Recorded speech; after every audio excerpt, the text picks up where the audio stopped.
Священный Коран, который был ниспослан Всевышним Аллахом, не может каждый человек его использовать так, как его захочет.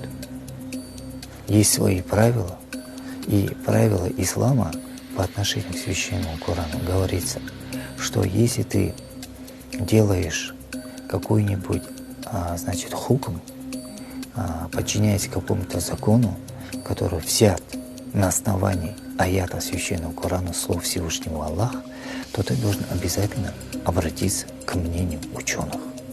И таких ученых в мусульманском мире называют муфассирами. Муфассиры – это те, которые написали тафсиры. Тафсир – это значит труд, комментарий к Священному Корану. Когда мы иногда видим обывателей религии, которые на телевидении, на видео читают аят из Корана, или же вырезают какую-то часть из длинного аята и потом пытаются использовать его в интересах достижения своих меркантильных целей, я считаю, это неправильно.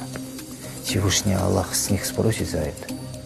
Если ты говоришь о аятах Священного Корана, то ты должен обязательно основываться на мнении ученых.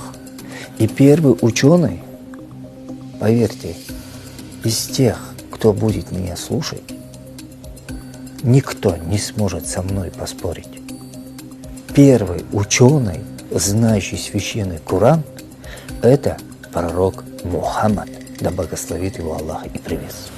Когда вам читают какие-то 2-3 слова, вырезанных из длинных аятов, и пытаются вам навязать того, чего нет в исламе, то здесь нужно сказать одну вещь.